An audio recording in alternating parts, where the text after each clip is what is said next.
Hello, everyone, and welcome to my podcast, Friday PM, the podcast. My name is Luigi Scarcelli. I'm here with Leigh Kellis, the founder and creator of Holy Donuts. Welcome, Leigh. How are you? Hello, Luigi. I am wonderful. Thank you so much. Happy to be here. Thank you. Leigh is calling in from Florida. The weather's a little better there than it is here. We're still in the muddy season. And Leigh has a few things coming up that we want to talk about, as well as you're not only the founder of Holy Donuts, you're also an author. You had the Women Who Need Donuts, as well as the Love Diet. That is true. I had a lot of thoughts and a lot of things to share that I learned from starting a donut business and about myself. So I put them into a couple short and sweet little books. Perfect. I think one of them was about 3 or 4 years ago, and the other was last year. Yeah, something like that. I sort of lose track of time, but I think that's about right. Sure. So let's start right out. Can you tell me a little bit about your kind of early biography? You were born in Portland. I know that. Yeah, definitely Portland, and went to school on Stevens Ave. Like the very few people, I think, go kindergarten to senior year right in that row on Stevens Ave, but I did that. And then I went to the University of Maine, but definitely a Mainer for sure. And then I tried to get out of there as soon as I could to see the rest of the country when I moved to San Francisco, but definitely a Portland native, yes. How long were you in San Francisco for? I went for 6 years, and I was a concierge, and I got to know the city really well, and I did lots of wining and dining and theater, and that was an awesome 6 years of my life. So that kind of gets us up to 2009. Had you met your husband? Because we're going to talk a little bit about that briefly. In San Francisco, or was that back in Maine? Or Yep, I met him in San Francisco, and our daughter, she was born in San Francisco, and then we moved back to the East Coast because San Francisco was a little too expensive at that point. Back then, still is. I think it still is, exactly. Yeah, it hasn't got any less expensive. But it's an awesome city. Yeah, and so you guys moved back. You had a young daughter at the time, probably like 9 or 10 or something? No, she was very little when we moved back, like 4. Okay. And that's kind of when I started my new life. I started working in restaurants, so I hadn't been in Maine for several years, or Portland for several years, and I got right into the restaurant scene.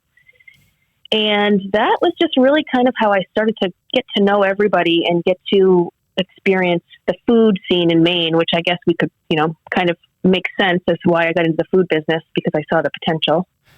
Right. It was the niche that was really growing a lot. So you had been in the food business. You kind of got to know, the Old Port it's a very familial. I mean, they fight like families, but a lot of people know each other. So it's kind of it's a great structure to start in. Yeah, actually, I worked at Evangeline. So that was Eric Desjardins' restaurant when I first moved back to Maine after many years, and I met so many people who I'm still really close with, and a lot of those people sort of helped form the rest of my career and my life. And I started the donut business kind of born out of that inspiration and seeing how receptive Portland is to local businesses and to food and to unusual creations. So that's kind of, where the donut was born out of the potential that I saw Portland had to receive it. And we'll get to that, I'm sure. Right. But in 2009, you and your husband split up. Yeah. We bought property in Wiscasset, Maine, and he built a solar-powered house on a 40-acre plot. And I was driving back and forth to work at Evangeline as the manager. And that was kind of the beginning of the end, sadly. Mm-hmm. It was very stressful, and I sometimes people don't survive big life projects like that, and that was the beginning of challenges. He was living his dream to build this off-the-grid project, and I was still trying to maintain normalcy in society. Right. And it kind of created a little bit of a rift. So yes, a divorce ensued, which was very, very, nobody likes divorce. It was not fun. And, but yes, something good came out of it. That's the silver lining. Right. And so, you kind of grew apart. You were back living with your mom at the time? Yeah. So the next phase was separation, and I moved into my mom's unheated attic in Portland, Yep. and it was cold, and it was January, and I had my small 4-year-old, or actually she was 6-year-old daughter, and I was kind of set adrift, and I cried a lot, and I didn't know what I was doing with my life, and I got a job at a pizza place in Portland, and just kind of decided to take it day by day and just figure out what was going to happen next in life. Mm-hmm. Things happen out of desperation, and then I guess a little bit of inspiration, but the need for a career and a life and an income forced me to think about something creative, and that's where the donut came from. Right. And so was it kind of an idea that it was a big picture idea, like I want to do something food related because that was the natural inclination? I mean, was it like, I could start an insurance company, or I could create the perfect donut place? Was it already kind of a tabulation a little bit? So it was a necessity for heart comfort. So I was very emotionally scarred from going through a divorce, and I just wanted comfort food. And I sort of became obsessed with donuts, and I was finding myself looking for good donuts everywhere I would go. I went back to San Francisco a couple times. I'd go to Boston, New York City, and I would just find myself searching for donuts, which indicated that there was some sort of deep need that was needing to be met in my soul and in my life and in my taste buds, I guess.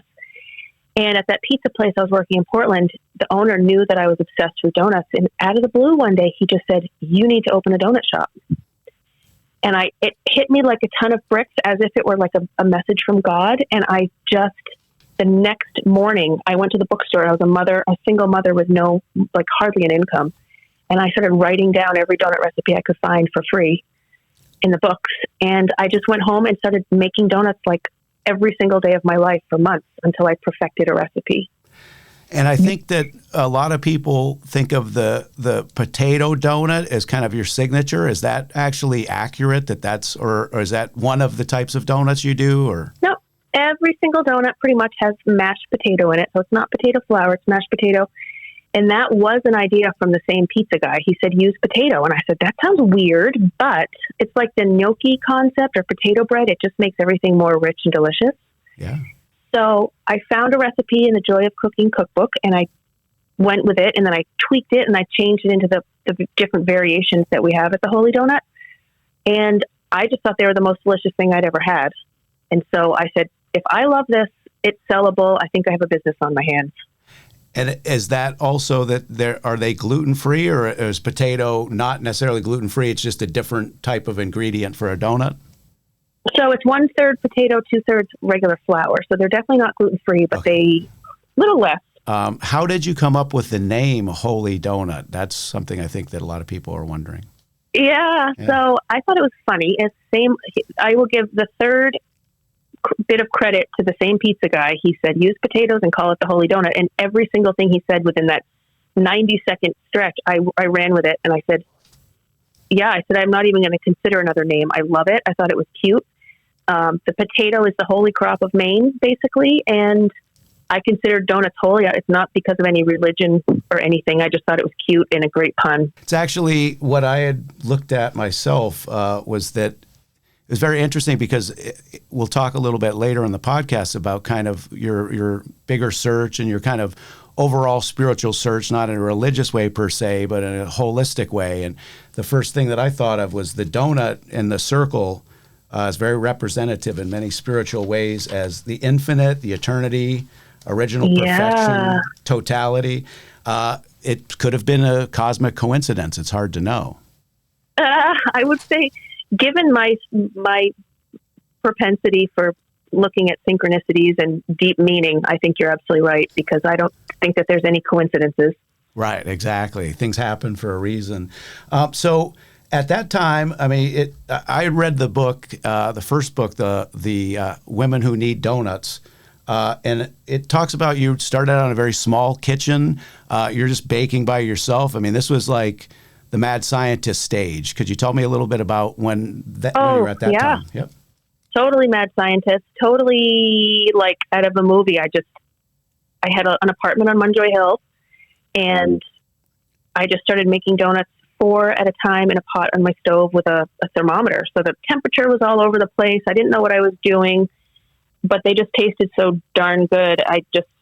You couldn't really screw them up. And I invited people over. I said, you've got to try these. They're so delicious, cinnamon and sugar. But yeah, it was started very, very organically, just in a pot on my stove 4 at a time. So from there, you kind of start expanding. You're going to smaller kind of bakeries, I think, or coffee shops. What was the original group of people other than your family, which we'll get to in a second, that your first kind of reach out from that? Yeah, I walked down the street because I lived right on the top of the hill down to the not India Street, the Washington Ave Coffee by Design. And Marnie, the manager, I knew her, and I just said, hey, I've got a plate of donuts here. I said, do you want to start selling some tomorrow? And she said, sure. And I felt like I had hit the jackpot. I was so excited. I thought, I can't believe someone's going to sell something I made. And I soon thereafter went and rented a commercial kitchen, a small restaurant space. But it was very small scale to begin. I think she sold 6 or 12 the first day, and it went well. So I was very encouraged. Yeah, and it seems interesting because it does seem like at that time, because this was, again, 2012, 13, is that what those days were? Or? 2011 is when I kind of really started the wholesale business. And so it seemed like there was this whole burgeoning coffee by design, a lot of very cool coffee shops, and I don't know if they were really too interested in having, donuts from Country Kitchen or wherever the types of places are. They probably said, well, donuts are great. And were there people making donuts in a way that you were, even just in a local sense?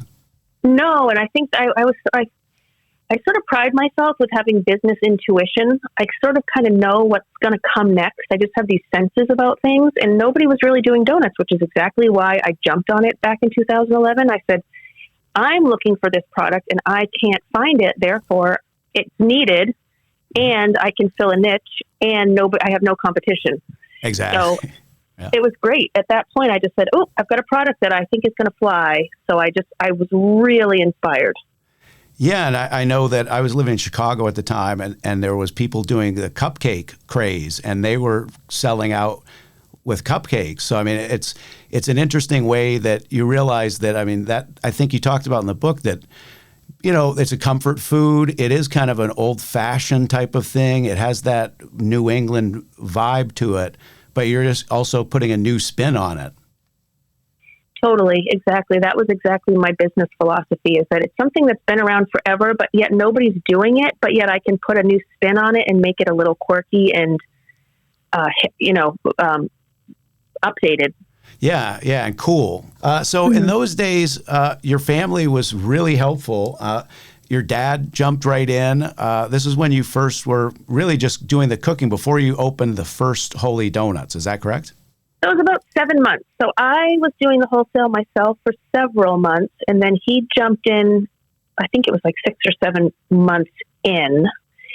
And he was very, very, very beyond helpful. He said, you have a business on your hands. You can't afford to pay anybody, and I'm going to be here at 6 a.m. every single day and help you. And from that moment forward, he never faltered. He was there for years at 6 a.m. to help me deliver my wholesale and then help me open that first shop on Park Ave. And we'll talk more about your dad because I know that he's very inspirational to you. But I just wanted to talk about, your family. Was Jeff also helped out with some of the business, your brother-in-law?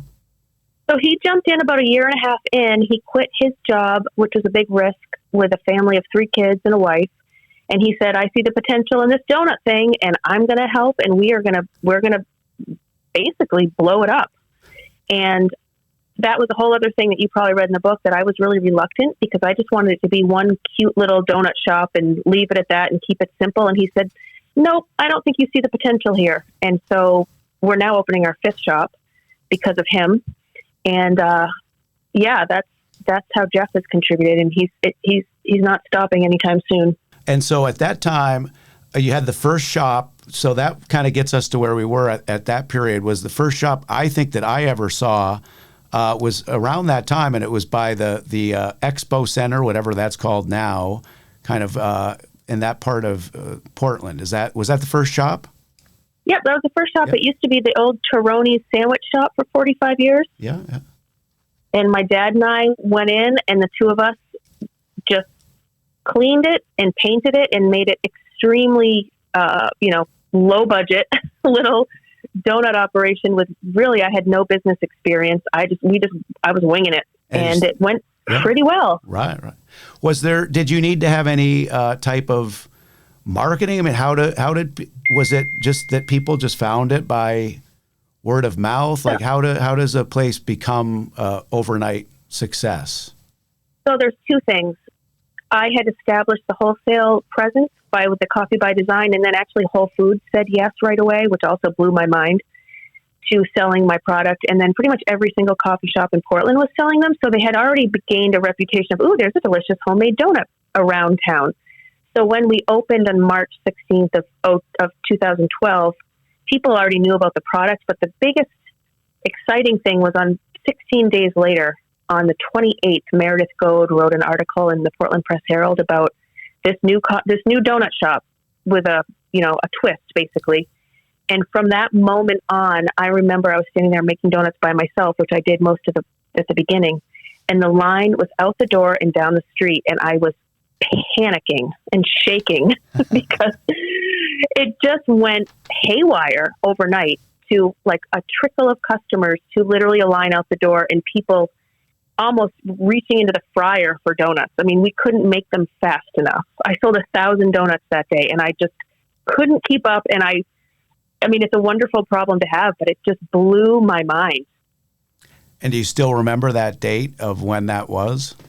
March 28th. Yep, March 28th, it was March 28th of 2012, and she wrote the article that morning, and the paper came out, and the line never stopped.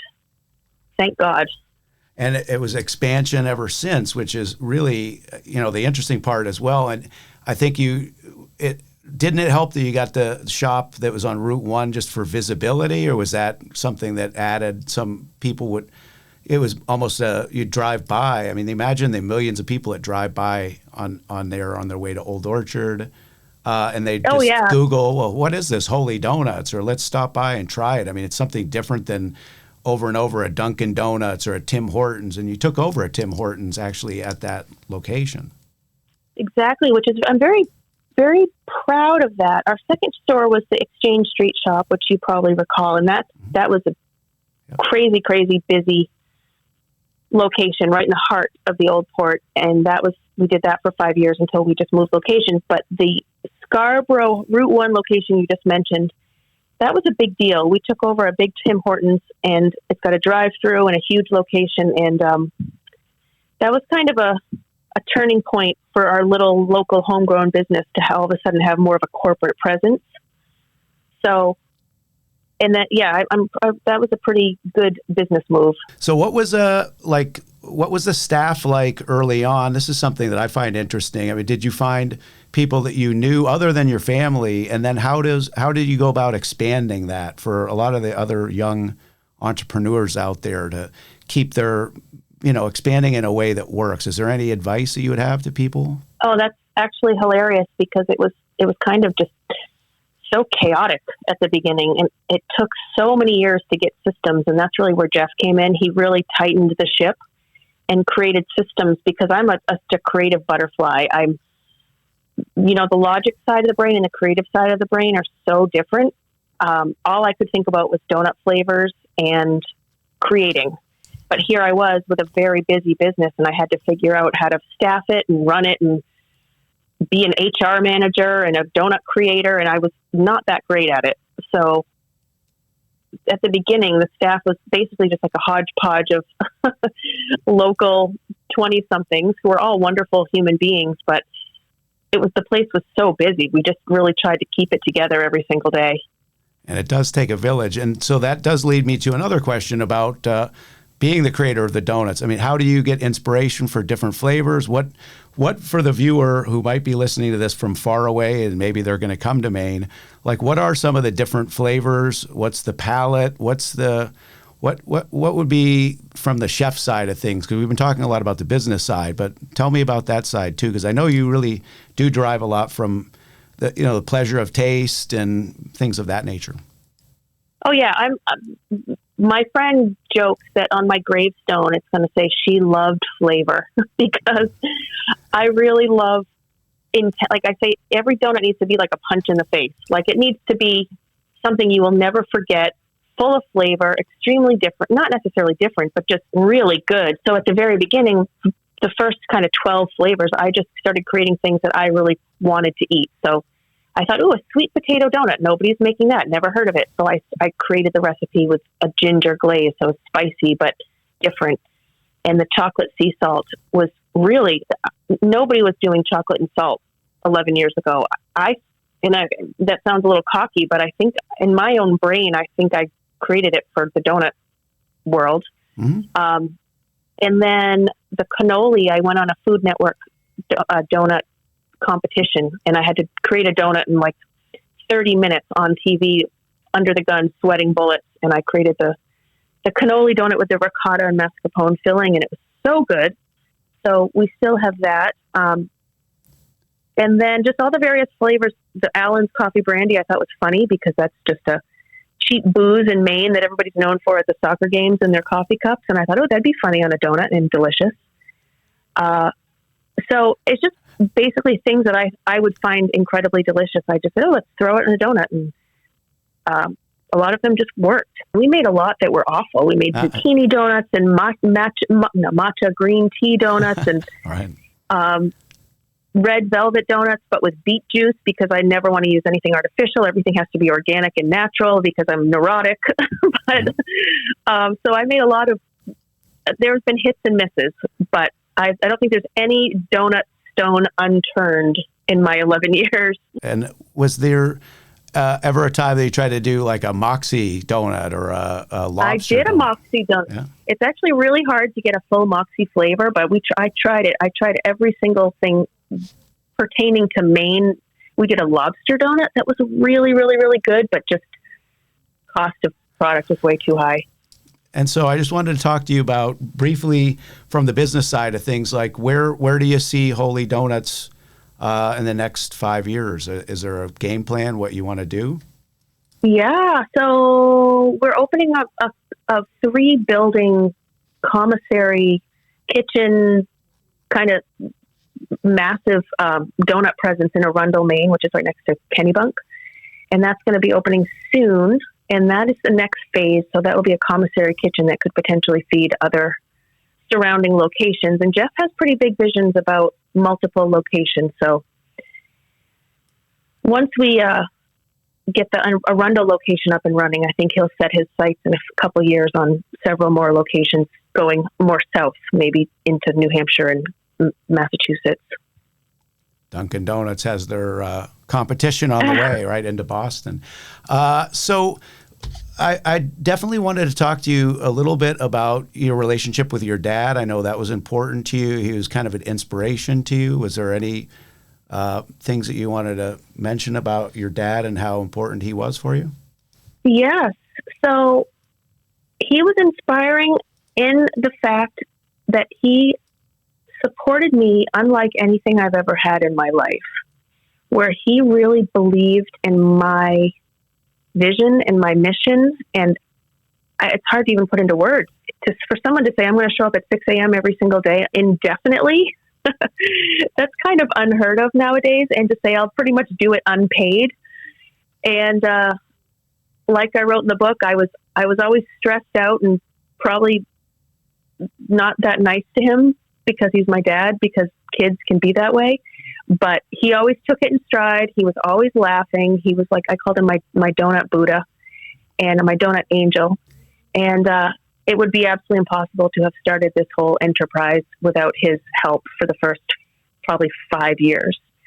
And then yes, he got cancer. That was kind of a shocker to all of us, and he continued to help and he didn't want anyone to know that he had cancer because he didn't want people to have any pity or weirdness. And he would just show up and put a hat on because he lost all his hair and the chemo was so brutal. and he still smiled and threw on an apron and greeted every guest with a huge smile, and it was quite phenomenal. He loved the donut business. I actually think it kept him alive for a few years beyond his diagnosis, because he just was so enamored with the whole growth and the success and the excitement and the positive vibes. And, the whole donut business is so fun and hopeful and inspiring, and everyone who walks in smiles, and they leave smiling bigger than they left. And that's good for anybody's health, is, giving hope through donuts and giving hope through family business that works and giving hope through a sweet experience. And that's exactly why I started the business, is I just wanted to contribute some sweetness to the world. And I do think that it's also just hopeful for a lot of people. Maine is such a state right now where it's kind of, if you aren't wanting to be trying or attempting to be an entrepreneur, it's a difficult state. I mean, I grew up here as well, and the jobs are not really, unless you're maybe in the medical field or something. So there is that hope for a lot of people, kind of what you succeeded at, which is like that American dream of making it work. I mean, is that something that, a lot of younger people you think should really keep their hope for that? Is there any words of inspiration about stick with it? Tenacity pays off, good ideas? God, I could really get into this topic. First of all, yes, you're right. Maine is a weird state when it comes to just having a ready-made job handed in your lap. That's not going to happen.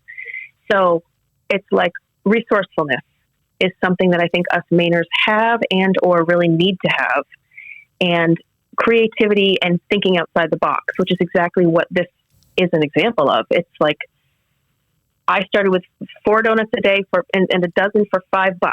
Out of just, there was no guarantee that this was going to create an income for me, but I really believed in it, and I was craving the product, and I just was relentless. I was really committed to bringing this product to Portland, because I felt like everybody needs a little bit of sweet comfort, basically. And in terms of what you just asked about younger people and inspiration, my theory and motto is your heart and sometimes your hardship is your success. So food and pleasure and enjoyment and the sweet things in life, that's my heart. And that is what I translated into success, but also the hardship of a divorce. I had to make something happen, and I had to turn lemons into lemonade. And I had to support my daughter, and I had to make my life feel better. And I had to believe in myself. So it was like all of these things pointed into the direction of do something that makes me feel good that will also make others feel good. And I think that is the recipe for success. You're involved now in some charities coming up and philanthropy and things like that. Is that anything you wanted to talk about briefly? Yes, I do. And I also want to go back to what you just said about how it healed me. And that was the other, maybe your next question about the food healing. Mm-hmm. But yes, I am involved right now in a new project, which is going to be healing through fun, which is, in my opinion, food, wine, and music. And so I'm going to be doing some really fun events at my house and possibly other venues to create food and wine educating and some musical fun toward contributing money to an organization that feeds the food insecure in Maine. I really do think that it was important to you in the book to talk about your need to have enjoyment versus also this need for restraint, and how at an early age as a woman, this kind of led you to some directions that weren't exactly what you felt was the most healthy. And I thought it might be interesting if you had any kind of words of wisdom or wanted to talk about your experience. Well, yeah, actually, this is quite a lengthy topic. I'll try to condense it. But the first book, I talk about the pain of a divorce, but also the need for comfort, but also the diet industry and the diet mentality that I had to really overcome which is why I started making donuts, because I said, you know, I'm reading magazines and I'm a woman in this culture and everybody says don't eat donuts and don't do this and be skinny and perfect to be lovable. And so I sort of rebelled, and the donuts were very symbolic of letting myself have what I really truly want. And so donuts are like the forbidden food. So that was very interesting that I started a whole business out of a forbidden food in our society, but it actually ended up helping my divorce in my heart. The irony is that 10 years later, the Love Diet I wrote because I could no longer eat my donuts because I was actually having another bout of eating disorder issues. And I started going to therapy for it, and intense therapy, about the restriction that came over me to try to fix another breakup. And I think a lot of people use food for various reasons. It's not just nourishment, but it can be manipulated, and it's a control thing, and it's a self-esteem thing. And it just went haywire with me recently. And I was trying to fix a broken heart, and come to find out a diet does not fix a broken heart. I mean, I wrote the first book and I said, oh, food has healed my heart. It healed my divorce. It's helping me. But then 10 years later, I go through another breakup with another person after a very long time, and it didn't work. So I used restraint to try to fix it. The first time I used allowing to fix it, actually that did help, now that I'm actually having this realization as we're talking, that the second time I tried to use restraint to try to fix feeling so sad, and that didn't work. So the lessons that I continue to learn through food and allowing and life are profound. I guess my conclusion literally today is that life is short. Eat what you want, trust your body, trust your cravings, trust yourself. And that is the healing. I want to thank you very much, Leigh, for your time. Enjoy the rest of your time in Florida. It sounds like it's short, and you'll be back here in Maine suffering with the rest of us through the spring that always seems to be muddy. Thanks again, and thanks again to everybody for listening. Take care. Good night. Thank you.